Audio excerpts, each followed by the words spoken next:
बिस्मिल्लाहिर्रहमानिर्रहीम। अस्सलाम वालेकुम नाज़रीन, प्रोग्राम खबर की खबर के साथ में हूँ आपका मेज़बान डॉक्टर बुलंद इकबाल। नाज़रीन, सबसे पहले प्रोग्राम में हम बात करना चाहेंगे सिंध में जारी सियासी इत्तेहाद के हवाले से। GDA जो जमीयतुल उलमा इस्लाम फजल रहमान ग्रुप है और उसके साथ साथ मुत्तहदा कौमी मूवमेंट में नज़र आता है कि इत्तेहाद हो गया है। कल जॉइंट प्रेस कॉन्फ्रेंस भी की गई। निगरां जो सेटअप है, निगरां वज़ीर आला हैं, उन पर तनकीद का उनको निशाना भी बनाया गया। साथ साथ इंतखाबात के अमल को साफ और शफाफ बनाने के लिए लेवल प्लेइंग फील्ड की बात भी की गई। तीनों जमातों की मुश्तरका प्रेस कॉन्फ्रेंस थी और ये कहा गया कि मज़ीद सियासी जमातों से भी रब्ता किया जाएगा। बज़ाहिर लगता यह है कि शायद पाकिस्तान पीपल्स पार्टी को टफ़ टाइम देने के लिए इत्तेहाद बनाया गया है और मुत्तहदा कौमी मूवमेंट की जानिब से जो निगरान सेटअप है उस पर एतराज़ात करना कुछ अजीब सी बात यूँ भी लगती है कि मुत्तहदा कौमी मूवमेंट पाकिस्तान की मशावरत से ही, क्योंकि अपोजिशन लीडर उनका मौजूद था, इसलिए इस मुशावरत के साथ ये निगरान सेटअप जो सिंध का है वो लाया गया था।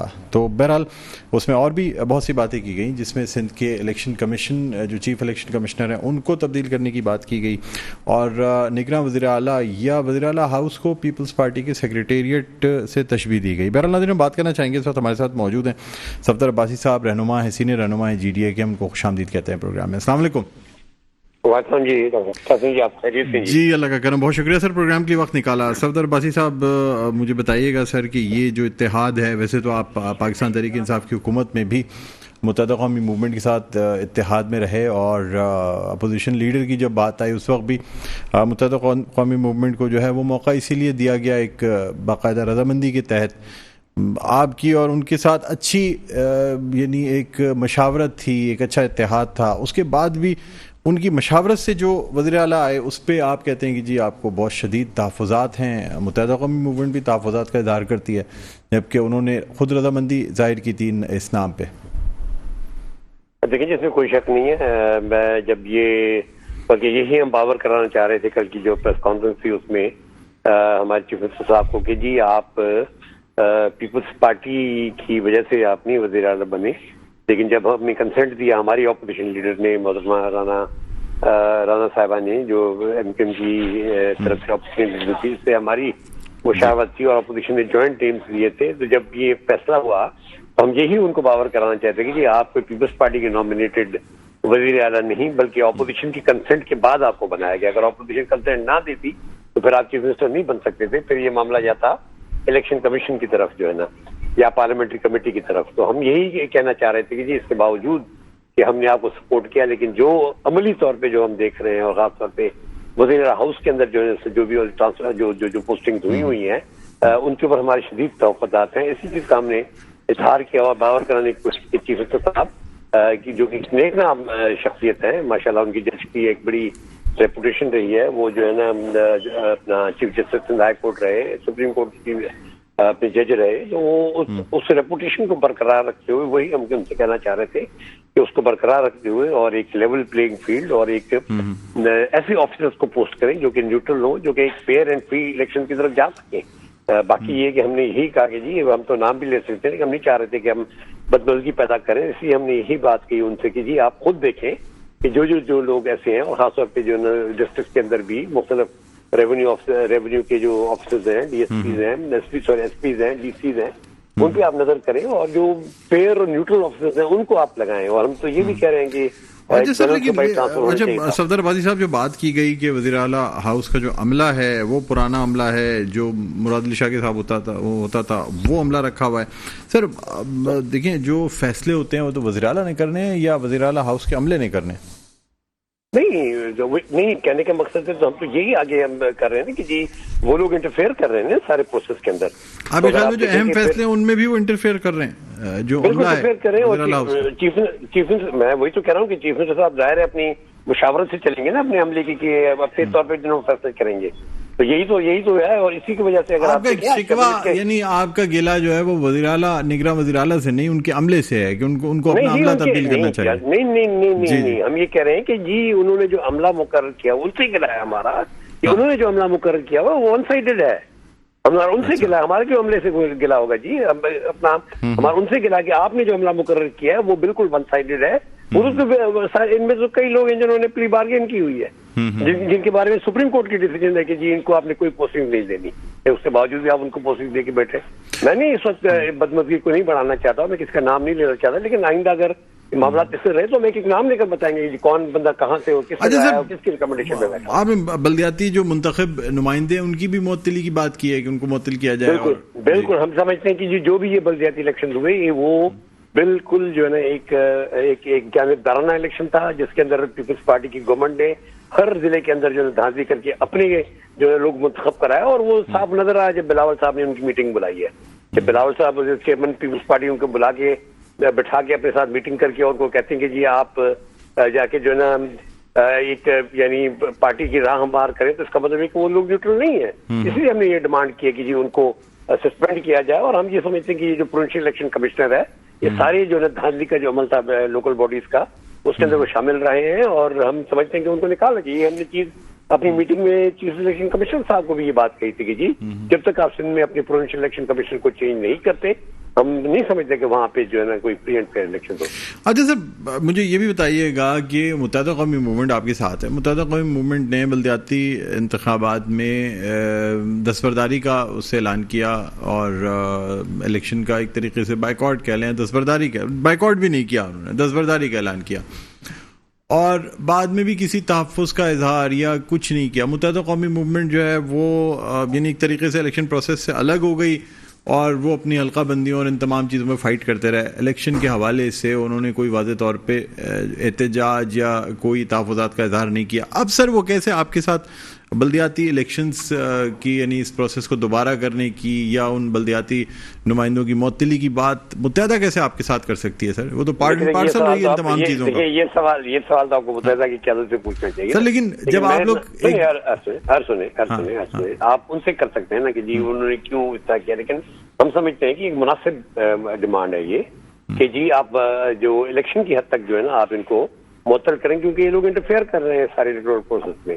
ये तो कोई सर अब तो मजीद जो यानी फाइनेंशियल पावर्स थी वो दे दी गई हैं बल्दियाती जो नुमाइंदे हैं उनको, तो अब तो मजीद मतलब ये एक तरीके से आप नहीं समझते कि ये अगर इलेक्शन किसी वजह से, क्योंकि अभी तारीख का भी ऐलान नहीं किया गया, अगर किसी वजह से ताख़ीर का शिकार होते हैं तो एक तरीके से ये सियासी अमल को रोकने के बराबर होगा अगर बल्दियाती मुंतखब नुमाइंदों को इस वक्त मुअत्तल किया जाता है। तो हम तो इलेक्शन की हद तक रोकने की बात करें, हम ये तरीके से हम उनको परमानेंटली निकाल दें। हम तो इलेक्शन की हद तक कह रहे हैं कि जो आइंदा आने वाले 4 महीने या 5 महीने या 6 महीने हैं, इनके अंदर जो है हम जैसे उनकी चाहते हैं कि जी उनके पावर्स को सस्पेंड किया जाए। और ये बिल्कुल फेयर। अच्छा सर, बस एक आखिरी सवाल आपसे करना चाहूंगा मुत्तहिदा और जमीयतुल उलमा इस्लाम फजल रहमान ग्रुप से, क्या आपकी सीट एडजस्टमेंट होगी इलेक्शन में? क्या जिन सीट पे मुत्तहिदा इस वक्त हमारी डिसीजन ये है कि जी हम एक यूनाइटेड फ्रंट पेश करना चाहते हैं। ठीक, एक इम्प्रेशन बिल्ड हो गया था कि जी जरदारी साहब और उनके जो क्या बोलूं उनके जो हवारी हैं तो उनका मुकाबला नहीं हो सकता और वही जो जीतेंगे और उन्हीं को जिताया जाएगा। हम एक मुत्तहिदा फ्रंट पेश करके मुतबादिल दे रहे हैं। इंशाअल्लाह ताला वो मुतबादिल क्रिएट होगा और किस तरीके से होगा और उसके अंदर क्या क्या लवाजमात होंगे उसके लिए हमारी मुशावरत जारी है इंशाअल्लाह। ठीक है सर, बहुत बहुत शुक्रिया सफदर भाई साहब, आपने प्रोग्राम के वक्त निकाला। नाज़रीन, सीनियर रहनुमा grand democratic alliance Safdar Abbasi हमारे साथ मौजूद था। एक वक्फे के बाद दोबारा आपकी खिदमत में हाजिर होते हैं। देखते रहिए प्रोग्राम खबर की खबर। जी नाज़रीन, वेलकम बैक। एक दफ़ा फिर आपको खुशामदीद कहते हैं प्रोग्राम है खबर की खबर। मैं हूँ आपका मेज़बान डॉक्टर बुलंद इकबाल। नाज़रीन, हम बात कर रहे हैं GDA ने जो और GDA मुत्तहिदा कौमी मूवमेंट और JUIF ने जो प्रेस कॉन्फ्रेंस किया, इसके बाद पाकिस्तान पीपल्स पार्टी की जानिब से इस हवाले से रद्दअमल भी देखने में आया। काफ़ी तनकीद का निशाना बनाया गया ख़ास तौर पे पाकिस्तान पीपल्स पार्टी को, और बात भी की गई कि जी पाकिस्तान पीपल्स पार्टी को या जो इलेक्शन के हवाले से कहा जाता है कि सिंध में जो है पाकिस्तान पीपल्स पार्टी या जरदारी साहब के अलावा कोई और कामयाबी हासिल नहीं कर सकता, उसको शिकस्त देने के लिए ये तमाम सेटअप बनाया जा रहा है, ये तमाम जो चीज़ें हैं वो की जा रही हैं। बहरहाल हम इस पर बात करेंगे। हमारे साथ इस वक्त मौजूद हैं रहनुमा पाकिस्तान पीपल्स पार्टी साबिक़ सूबाई वज़ीर तैमूर तालपुर साहब। अस्सलाम वालेकुम सर। वालेकुम डॉक्टर साहब। जी सर, क्या हाल है सर? बहुत बहुत शुक्रिया, आपने प्रोग्राम के वक्त निकाला। बहुत बहुत शुक्रिया, थैंक यू। जी सर, ये जो यानी एक प्रेस कॉन्फ्रेंस की गई, बड़ा प्रोपेगेंडा किया जा रहा है, निगरान वज़ीर आला को ये कहा जा रहा है कि जी उनका वज़ीर आला हाउस जो है वो पाकिस्तान पीपल्स पार्टी का सेक्रेटेरिएट रखता है, उनके अमले पे तनकीद की जा रही है कि जी मुराद अली शाह के साथ जो लोग होते थे उन्हीं को वो अपने साथ रखे हुए हैं, तो तब्दीली कैसे होगी, न्यूट्रल एक लेवल प्लेइंग फील्ड कैसे होगी, क्या कहेंगे सर आप? बड़ा क्लियर मैसेज और बड़ा वाज़े मैसेज हमें बताया और दिखाया जा रहा है। जो जमातें जो फसली जमातें, फसली बटेर जो होते हैं, जो सियासी मेंढक होते हैं, जो हर इलेक्शन से पहले, हर जनरल इलेक्शन से पहले उनको एक्टिव कर दिया जाता है, उनको इलेक्शन में भेज दिया जाता है। बाकी 5 साल कोई किसी को नजर नहीं आता, ना अपनी कॉन्स्टिट्यूंसीज में होते हैं, ना सियासत में होते हैं, ना खबर में होते हैं, ना आपके चैनल पे आते हैं। पर जब ये इलेक्शन का टाइम आता है तो लोग बहुत परेशान हैं। लोग अभी समझ नहीं आ रहा उनको कि पाकिस्तान पीपल्स पार्टी की पॉपुलैरिटी को कैसे फेस करें। तो ये वही लोग हैं जो सब एक साथ मिलकर बैठे हुए हैं। ये वही लोग हैं जिनकी जमानतें भी जब्त होती हैं, जिनके जल्सों में लोगों को पैसे दे के, फेवर्स दे के, खर्चियां दे के मंगवाया जाता है। तो इनसे हमें कोई खौफ व हरास नहीं है। जहां तक बात है ये इल्जामात लगाने की, ये बातें करने की कि वज़ीर आला हाउस में क्या हो रहा है और यहाँ क्या हो रहा है और वहाँ क्या हो रहा है, तो कोई फेस सेव तो चाहिए ना इनको। जो लोग कहते हैं कभी कि हमें डिलिमिटेशंस पे इशू है, इलेक्शन नहीं कराओ। कुछ लोग हैं जो कहते हैं कि मौसमियात का इशू बन जाएगा, सर्दी में इलेक्शन कैसे होगी। कुछ लोग कोई तीसरा बहाना मारते हैं। तो ये सब लोग इलेक्शन से भागना चाहते हैं। ये लोग जानते हैं इनकी जमानतें जब्त होंगी और जब ये बेइज्जत होंगे सियासी तौर पे, तो तब इनके पास फेस सेविंग के लिए बातें हैं जो रिपीट करेंगे, और कुछ भी नहीं है। आपको पता है लोकल बॉडी इलेक्शन ने पूरा क्लियर कर दिया, आपको पिक्चर, बड़ी क्लियर पिक्चर दिखा दी। बड़ा अच्छा विजन 6x6 का दे दिया कि आपके पास कराची हो तो single largest majority Peoples Party, Hyderabad Peoples Party, Sukkur Peoples Party, Mirpur Khas Peoples Party. 96% से ज्यादा सीटें पाकिस्तान पीपल्स पार्टी ने गवर्नमेंट में ली हैं। जो आप देखेंगे इससे बेहतर पिक्चर आपको दिखाएंगे जब जनरल इलेक्शंस होंगी। We are going to sweep, और इनको पहले इंशाल्लाह ताला पहले ओवर में इन सबको हम बोल्ड करेंगे। सर, मुत्तहिदा कौमी मूवमेंट तो आपके बड़े साथ रही है और बड़ी चीज़ों में, चाहे वफाकी हुकूमत की बात की जाए, PDM की जो हुकूमत रही उसमें बाकायदा मुआहदा भी रहा, तमाम चीज़ें। अब ये यकायक तब्दीली कैसे? ये इलेक्शन मूव्स हैं, आपकी भी पार्टी की जो है ना मुस्लिम लीग नून से कुछ चपखलिश नज़र आती है, ये तमाम चीज़ें होती हैं। इलेक्शन के बाद शायद हो सकता है फिर कोई सेटअप बन जाए ऐसा मिल मिला के। क्या कहेंगे सर? जरदारी साहब माफत के भी बादशाह हैं और उसके साथ साथ वो दिल के बहुत बड़े हैं, बड़ी कुशादा तबीयत रखते हैं। तो जब जिनको इनकी जरूरत होती है तो जरदारी साहब उनकी मदद के लिए हमेशा हाजिर होते हैं, चाहे उनके मुखालिफ क्यों ना हो। ये कोई हमारे लिए नई बात नहीं है। यूं तो नून लीग भी हमारे साथ गवर्नमेंट में थी, एलआई थी हमारी, MQM भी हमारी एलआई थी, पर ये सब खौफजदा है। इनको पता है कि कुछ नहीं बनने वाला है। ये सारी जमातें, छोटी मोटी टांगा parties, establishment parties, Kings parties, ये सारी बेचारी मिलकर भी पीपल्स के खिलाफ कुछ नहीं कर सकती। तो ये हमें इस चीज की कोई ना घबराहट है, ना हमें कोई टेंशन है। सर, एक लास्ट क्वेश्चन, इलेक्शन सर कब तक देख रहे हैं? समझते हैं इलेक्शन अभी होंगे भी, या कोई 6-7-8 महीना, या मे भी साल भर लग जाए? मैं समझता हूँ जनवरी में हमारे इलेक्शंस हो जाएंगे। अगर जनवरी तक इलेक्शंस नहीं हुए तो बहुत बड़ा फसाद खड़ा होने वाला है, जिसको ये केयरटेकर गवर्नमेंट या और कोई भी बर्दाश्त करने की सलाहियत नहीं रखता। ठीक है जी, बहुत बहुत शुक्रिया तैमूर तालपुर साहब, आपने प्रोग्राम के वक्त निकाला। नाजरीन, रहनुमा पाकिस्तान पीपल्स पार्टी तैमूर तालपुर साहब हमारे साथ मौजूद थे। एक वक्फा के बाद दोबारा आपकी खिदमत में हाजिर होंगे। देखते रहिए प्रोग्राम खबर की खबर। Welcome back. एक दो फिर आपको खुशामदीद कहते हैं प्रोग्राम में खबर की खबर। मैं हूँ आपका मेज़बान डॉक्टर बुलंद इकबाल। नाजरीन, इस वक्त हमें ज्वाइन किया है समी सवाती ने, जो कि रहनुमा हैं जमीयत उलमा इस्लाम फजल रहमान ग्रुप के। उन्हें हम खुशामदीद कहना चाहते हैं। समी सवाती साहब, खुशामदीद कहते हैं सर आपको। अस्सलाम वालेकुम। वालेकुम अस्सलाम व रहमतुल्लाहि व बरकातहू। डॉक्टर साहब कैसे हैं आप? खैरियत से? जी, अल्लाह का करम। जी सर, अल्लाह का बहुत बहुत करम, बहुत शुक्रिया, आपने प्रोग्राम के लिए वक्त निकाला। सर, सबसे पहले तो मुझे बताइएगा कि जो इजलास हुआ मुत्तहिदा कौमी मूवमेंट GDA और आपकी जमात का, और फिर प्रेस कॉन्फ्रेंस की गई, आप समझते हैं ये कोई फितरी इत्तेहाद बन सकेगा? माजी में आपको तनकीद का भी सामना रहा है मुत्तहिदा की जानिब से भी, GDA की जानिब से भी। फिर जिस हुकूमत पे आप इल्ज़ाम लगा रहे हैं, या PDM की हुकूमत या पाकिस्तान पीपल्स पार्टी की बात कर रहे हैं, उनके साथ तो सर आप लोग मौजूद रहे हैं। फिर अब इलेक्शन आते ही ये तमाम बातें क्या कहेंगे? डॉक्टर साहब बहुत शुक्रिया जी। पहली बात तो ये है कि जमीयत उलमा इस्लाम और पीपल्स पार्टी का सिंध की सतह पे कभी इत्तेहाद नहीं रहा है। ये चीज तो मेरा ख्याल है जरा रिकॉर्ड को भी सामने रखने की जरूरत है। जमीयत उलमा इस्लाम मरकज में पाकिस्तान मुस्लिम लीग नून की इत्तेहादी थी, और उन्हीं की इत्तेहादी जो है वो पीपल्स पार्टी भी थी। तो यूं JUI का इत्तेहाद नून लीग से था। तो सिंध में JUI ने पिछले 12-15 साल से एक अपनी कुव्वत का मुजाहरा किया है, और इसमें खासकर अगर आप सिंध के मसाइल की बात करें तो सिंध में जो बदतरीन बदअमनी है, अगवा बराए तावान है, स्ट्रीट क्राइम की एक बहुतात है और करप्शन का एक न खत्म होने वाला सिलसिला है जो मुख्तलिफ महकमों में तसलसल से जारी है, बेरोजगारी है, इसी तरह से जो बहुत सारी चीजें हैं जिसमें हमने पीपल्स पार्टी से इख्तिलाफ किया कि वो सूबाई पोर्टफोलियो के अंदर आती हैं। इसमें महकमा खुराक है, आटे का एक बहरान है, इसी तरह से चीनी का बहरान पैदा किया गया। और अब अगर आप कराची शहर के अंदर देखें तो दूध का एक बहरान माजी में भी था, आज तक है।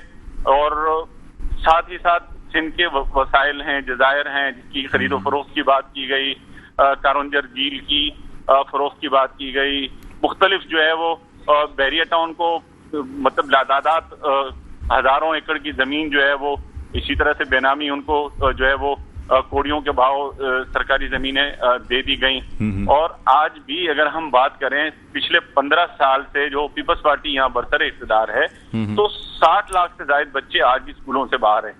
तो अच्छा सर, ये जो तमाम चीजें आपने गिनवाई इसमें आप ये जो पाकिस्तान मुस्लिम लीग नून की जो वफाकी हुकूमत है इसका कोई हाथ नहीं था, आप समझते हैं? सारा जो बिगाड़ है वो पाकिस्तान पीपल्स पार्टी की वजह से था।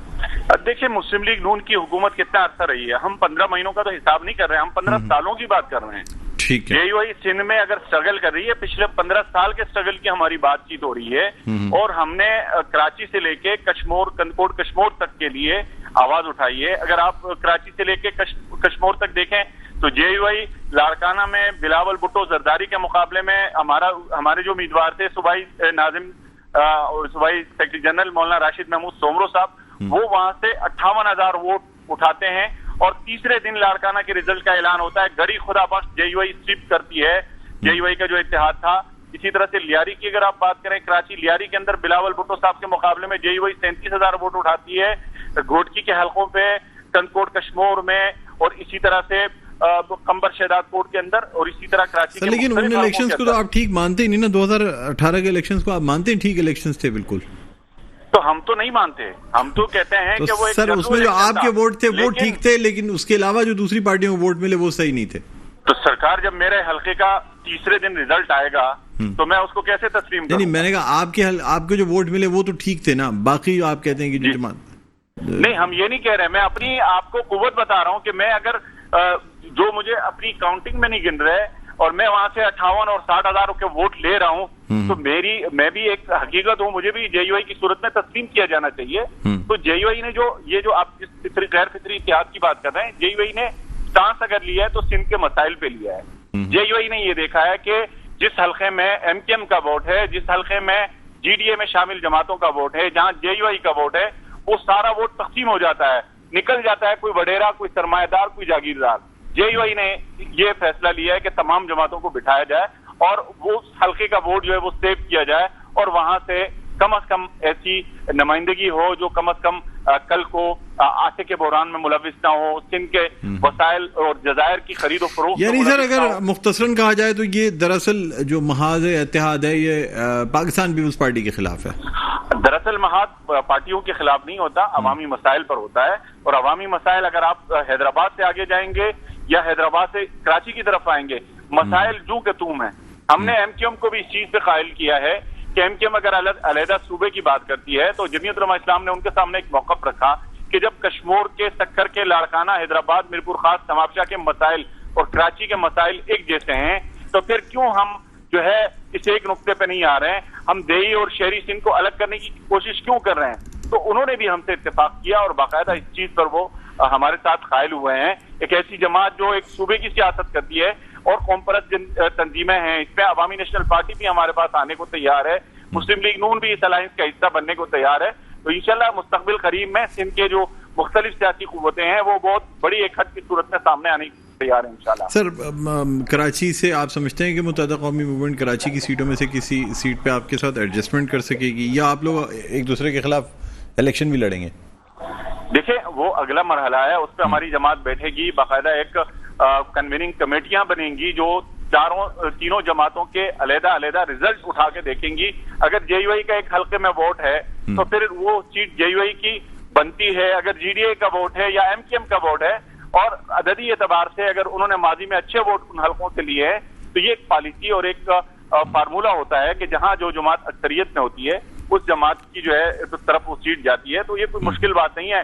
जब बहुत सारी चीजों पर हम बाकी सियासी जमातों को जो हमारी गैर फितरी हमारे लिए है उनको हम कायल कर सकते हैं, अलहदा सूबे से एमकेएम विड्रॉ कर सकती है बज़ाहिर, और बहुत सारी चीजें कौम परस्त तंजीमें बहुत सारी चीजों पे जो है वो विड्रॉ कर सकती हैं। तो मेरा ख्याल है कि सिंध के जो बहुत सारे मसाइल हैं उस पर हमारी बहुत सारी चीजों पे मुश्तरका मौक़िफ़ है और वो मुश्तरका मौक़िफ़ जो है वो सामने आएगा इंशाल्लाह। सर और कौन सी पार्टियों से रब्ता किया जाएगा इस हवाले से? देखिए, हमारी जो इस वक्त सिंध में जो फाल सियासी जमातें हैं, डॉक्टर कादिर मक्सी साहब हैं, शाही सईद साहब हैं एमपी के, और इसी तरह से मुस्लिम लीग नून है सिंध में, पूरे कराची के अंदर जो भी उनकी क़यादत है वो बाकायदा राब्ते में है और इंशाल्लाह बहुत जल्द जो है वो इस अलायंस का हिस्सा बनेंगे।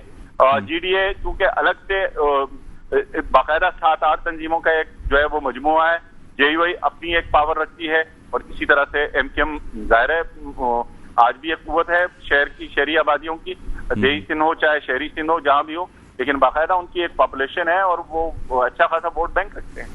अच्छा सर, आप जो बातें सिंध के हवाले से कर रहे हैं, अगर विफाक में या मौलाना साहब की कोई बातचीत हो जाती है बिलावल भुट्टो जरदारी से, कोई किसी किस्म की मफाहमत हो जाती है, फिर ये महाज या ये जो इत्तेहाद है कहाँ रह जाएगा सर? सर हम अगर जमात में हैं डॉक्टर साहब, तो जमात जमीयत उलमा इस्लाम की क़यादत मौलाना साहब ही कर रहे हैं और मौलाना साहब के हुक्म पर और मौलाना साहब के इल्म में लाए बगैर जेयूआई सिंध कोई अलग से स्टांस नहीं रख सकती। तो जाहिर सी बात है कि ये मौलाना साहब के इल्म में है और मौलाना साहब इन सारी चीजों को समझते भी हैं और उनकी हिदायत पर ये सारी चीजें हो रही हैं। हर सूबा अपनी पॉलिसी मेकिंग में अपने लिए पॉलिसी बनाने में आजाद होता है। जमीयत उलमा इस्लाम के बाकायदा ये दस्तूर का हिस्सा है और जमीयत उलमा सिंध को बाकायदा इस चीज की आजादी हासिल है कि वो जिस तरह से चाहे अपने आप को मनवाने के लिए कोई भी पॉलिसी बनाए। मरकजी जमात इसकी बाकायदा तौसीक भी करती है और इंशाल्लाह ये जो 12 रोजा अमन मार्च है जो 2 अक्टूबर को उबावड़ो कंदकोट कश्मीर से जिसका आगाज होगा और 2 नवंबर को कराची पर इसका इख्तिताम होगा, तो कराची में जो मरकजी हमारा जब कारवान दाखिल होगा तो उसकी क़यादत मौलाना साहब खुद करेंगे। अच्छा सर, इलेक्शन के हवाले से जो तहफ़्फ़ुज़ात का इजहार किया गया, आप समझते हैं इलेक्शन वक्त पे हो सकेंगे या वक्त तो खैर अब गुजर चुका है, जनवरी में भी क्या इलेक्शन हो सकेंगे? देखिए, जमीयत उलमा इस्लाम का डॉक्टर साहब इसके हवाले से जरा सा मौक़िफ़ मुख्तलिफ है। मौलाना साहब ने भी और जमीयत उलमा इस्लाम की दीगर क़यादत ने भी इस चीज पर थोड़े से तहफ़्फ़ुज़ात का इजहार किया है कि जो इलेक्शन कमीशन की जानिब से अक्टूबर के जनवरी के एंड में या फेब के स्टार्ट में जो तारीख अनाउंस की गई है, हम ये समझते हैं कि इन दिनों में मुल्क के जो शिमाली इलाक़ाजात हैं, बलूचिस्तान के जो बालाई अजला हैं और इसी तरह से हज़ारा डिवीजन पूरा, ये तकरीबन 1 दर्जन के करीब या 1 दर्जन से ज्यादा के अजला बनते हैं। इन अजला में शदीद तरीन बर्फबारी होती है और शदीद किस्म की सर्दी होती है। तो इलेक्शन का अमला और इलेक्शन का प्रोसेस इस बर्फबारी के दिनों में किस तरह से अपने इस प्रोसेस को कंप्लीट करेगा, ये भी एक सवालिया निशान है। तो अगर आगे कर सकते हैं हमें उसको आगे कर लेना चाहिए, या अगर कुछ दिनों की ताखीर करके ताकि बर्फबारी का जो शदीद मौसम होता है वो अगर गुजर जाए और उसके बाद जो है वो हो जाए, तो जमीयत उलमा इस्लाम ने इस पर तहफ़्फ़ुज़ात का यकीनन इज़हार किया है। और वो इसलिए है कि आप अगर कोई ऐसी तारीख दें जिसमें कोई काम मुमकिन भी तो हो और पूरा मुल्क बैक वक्त उसमें हिस्सा भी तो ले सके, लेकिन अगर आपने सिर्फ एक तारीख दे दी और उसके बाद आपने ये नहीं देखा कि ये चीज पॉसिबल है भी या नहीं है, इंतजामात उसके लिए पॉसिबल हैं या नहीं है, तो फिर ये एक सवालिया निशान है। जमीयत उलमा इस्लाम के इस हवाले से मौक़िफ़ है कि उसी मुद्दत के अंदर होने चाहिए और इलेक्शन कमीशन को इन सारे जो खद्दो खाल है, जो जोग्राफियाई सूरत हाल है, उसको देख कर करना चाहिए। और साथ ही साथ जो बदमनी की लहर है, जो खुदकश धमाके हो रहे हैं और जो जेयूआई के बाजवड़ के अंदर धमाका हुआ, हाफिज अब्दुल्ला साहब पर अटैक हुआ और उसके बाद जेयूआई के मुख्तलिफ रहनुमाओं पर फिर मस्तों के अंदर बहुत बड़ा धमाका हुआ जहाँ 60 के करीब जो है मिलाद की जुलूस में हमारे भाई शहीद हुए हैं। ये भी एक सवालिया निशान है कि इन हालात के अंदर इलेक्शन जो है क्या वाकई हो सकते हैं या नहीं। तो जमीयत उलमा इस्लाम इस हवाले से इन सारी चीजों पे नजर रखे हुए। ठीक है। अच्छा सर, ये जो इलेक्शन कमिश्नर को तब्दील करने की बात की गई, आप भी समझते हैं कि ये जो चीफ इलेक्शन कमिश्नर सिंध के, इनको आपका भी मुतालबा है कि तब्दील किया जाए? आप समझते हैं कि इस वक्त शफाफ इलेक्शन नहीं हो सकते, या जो मौजूदा सेटअप है निगरान सेटअप, इस पर आपने भी तहफ़्फ़ुज़ात का इज़हार किया है? जी, निगरान सेटअप पर बिल्कुल जमीयत उलमा इस्लाम ने तहफ़्फ़ुज़ात का इज़हार किया है और उसकी वजह यह है कि वज़ीर आला हाउस और वज़ीर आला साहब इससे पहले जस्टिस बाकर साहब एक मुख्तदर शख्सियत की हैसियत रखते हैं पूरे माशरे के लिए, न सिर्फ सिंध के लिए बल्कि पूरे पाकिस्तान के लिए उनका किरदार जो है एक उजला किरदार है। और जिस तरह से उन्होंने वजीर आला का मनसब संभाला है और पिछले 1-1.25 महीने के अंदर उनकी जो चाल चलन सियासी जमातें बिलखुसूस जो अपोजिशन जमातें इनकी वो देख रही हैं, तो हम नहीं समझ रहे हैं कि वो किसी तरह से भी जो है वो गैर जानिबदार साबित हो रहे हैं। हालांकि जमीयत उलमा इस्लाम की तजवीज पर MKM चूंकि अपोजिशन लीडर MKM के पास था, तो जमीयत उलमा इस्लाम के पास हुआ है और उनका नाम एक मुश्तरका नाम के तौर पर गया है। तो मैं समझता हूँ जितना वो हुकूमती दफों के वजीर आला हैं उतना वो अपोजिशन जमातों के भी वजीर आला हैं। तो उनका जो माजी रहा है वो भी एक मिसाली रहा है।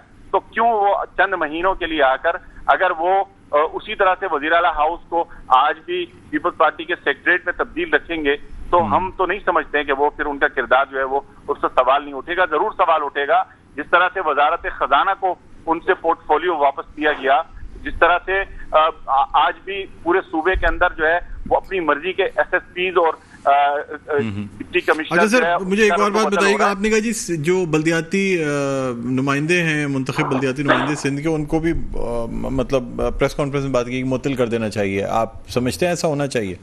जी, आवाज थोड़ी सी डिस्टर्ब हो गया। मैं कह रहा हूँ जो बल्दियाती नुमाइंदे हैं, मुंतखब बल्दियाती नुमाइंदे सिंध के, आप समझते हैं उनको मुअत्तल, डिमांड की गई GDA की जानिब से कि उनको भी मुअत्तल किया जाना चाहिए?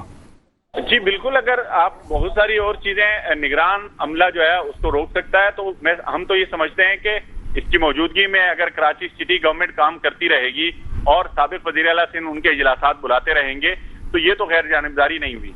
अगर उनका बजट उसी तरह से इस्तेमाल होगा, उनके तरक्याती काम उसी तरह से होते रहेंगे जो कि वो अपनी मुद्दत के अंदर नहीं कर सके, और कौमी खजाने से अगर आज भी वो अरबों और खरबों रुपए इसी तरह से सिर्फ और सिर्फ इलेक्शन कैंपेन के नाम पर इस्तेमाल करेंगे, तो मुझे कोई इदारा ऐसा हो जो बताए कि ये गैर जानिबदार इदारे हैं। आपने इलेक्शन कमिश्नर की तब्दीली की बात की, तो इलेक्शन कमिश्नर की तब्दीली की इसीलिए जमीयत उलमा इस्लाम ने। सर लेकिन आप KPK में जो आपके नुमाइंदे हैं, फिर आप समझते हैं उनको भी मुअत्तल हो जाना चाहिए? बेहतर रहेगा कि बल्दियाती नुमाइंदे जितने भी उन सबको मुअत्तल हो जाना चाहिए पूरे मुल्क में? देखिए, वहाँ तो अमलन पिछले जब से उन्होंने हलफ बर्दारी ली है उसके बाद से पूरे मुल्क में बल्दियाती निजाम एक तरह का जाम हो चुका है। वहाँ पर किसी को कोई एतराज नहीं है, लेकिन अगर किसी सियासी जमात को जहाँ जहाँ एतराज है, जहाँ जहाँ तहफ़्फ़ुज़ात है, उनके तहफ़्फ़ुज़ात दूर होने चाहिए। हम उसके लिए कोई काउंटर किसी को नहीं कर रहे, लेकिन हम ये समझते हैं कि जो बल्दियाती निजाम है जहाँ हुक्मरान जमातें रही हैं वो यकीनन उस पर असरअंदाज हो सकती हैं। तो अगर KP में भी किसी को एतराज है, जमीयत उलमा इस्लाम ने इससे कोई इनकार नहीं किया है। जमीयत उलमा इस्लाम पेशावर सिटी के अंदर है, जमीयत उलमा इस्लाम खैबर पख्तूनख्वा के बहुत सारे शहरों के अंदर जो है वो मेयर रखती है। अगर किसी को एतराज है, लेकिन चूंकि हुकूमतों में रहकर आपकी गैर जानिबदारी खुद बताती है और सियासी जमातें इस चीज को समझती हैं कि कौन अगर केयर टेकर सेटअप में आया है और वो उसके किरदार कितना मशकूक है, लेकिन सिंध के अंदर कम से कम जमीयत उलमा इस्लाम को और अपोजिशन जमातों को बहुत ज्यादा तहफ़्फ़ुज़ात। ठीक है, बहुत बहुत शुक्रिया समी सवाती साहब, आपने प्रोग्राम के वक्त निकाला। नाज़रीन, रहनुमा जमीयत उलमा इस्लाम फजल रहमान ग्रुप समी सवाती हमारे साथ मौजूद थे। प्रोग्राम का वक्त अपने ख़िताम पर पहुँचता है, मुझे बुलंद इकबाल को इजाज़त दीजिए, अपना बहुत ख्याल रखिएगा। अल्लाह हाफ़िज़।